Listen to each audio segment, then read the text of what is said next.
So, half a mile in, I waited till I got up that the first hill.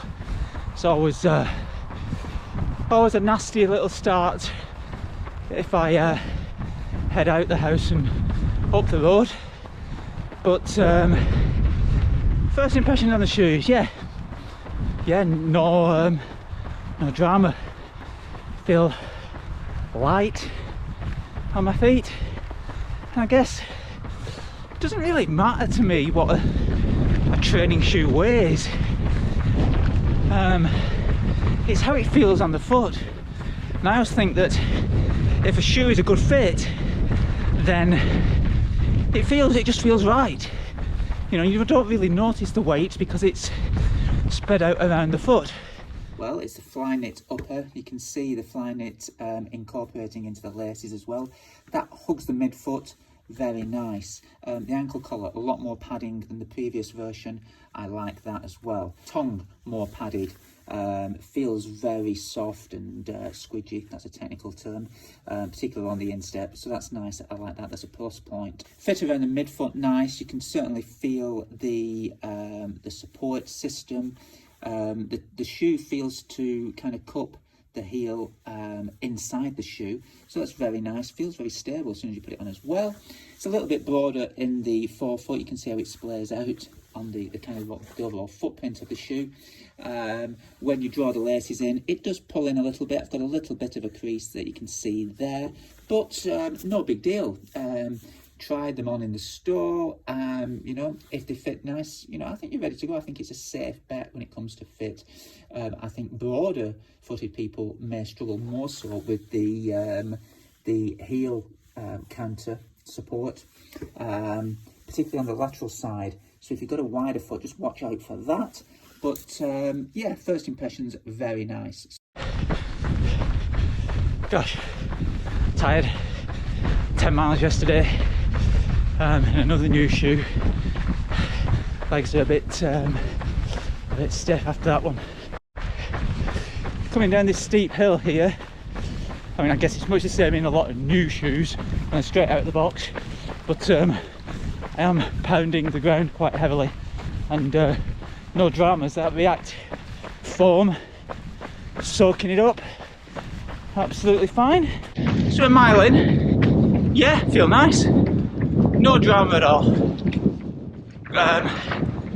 The first version of this shoe did become my daily trainer about 12 months ago, so I can see the second version becoming just the same thing, you know, no problem for long easy miles. So a little bit windy, a little bit windswept, 3 miles in. Just a quick update, yeah, shoes feel great, nice and soft and smooth, rolling along really nicely, in fact soaking up a lot of that impact. And where I set off in the first mile or so, my legs felt quite heavy and tired and stiff. They've loosened up very nicely actually, and I think the shoes are just helping roll me along and get me past that. They're not magic shoes by any stretch of the imagination, but they are doing a good job of soaking up a lot of the impact thanks to that React cushioning. So part of the marketing around the shoe is that Nike talk about how it reduces the rate of injuries, and that was in a study that they did when they compared it with a group of athletes, comparing this shoe and a group wearing the Nike structure. Now, my understanding as to how it works is, of course, the ability of the React foam to absorb impact, the greater rocker shape in the heel and the forefoot, but also, of course, this generalized stability from this the plastic clip, heel counter, guide rail, whatever you want to call it, which goes around the heel. It's quite a hefty, you can see how kind of thick it is there. So it's quite stable, and it does hug the heel and the midfoot into the arch, whilst the shoe is quite broad, particularly in the forefoot, and in the kind of the footprint of the shoe is quite broad as well. So that adds to stability. But what you'll also notice is that there's a bit of a curve around the lateral and medial side of the heel. So as well as the shoe being able to rock forward heel to toe, any movement is kind of rolled out a little bit as the shoe can, you can just see that how it's tapered a little bit on the edges of the shoe here and on the other side here. So it can roll on impact, and that just helps smooth out, of course, because if the foot lands on one side, as it rolls forward, it kind of comes out of that roll as well.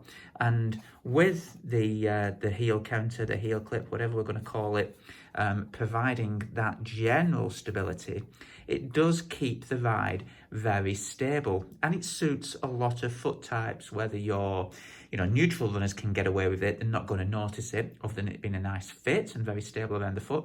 But mild overpronators will also notice the control that it's bringing as well.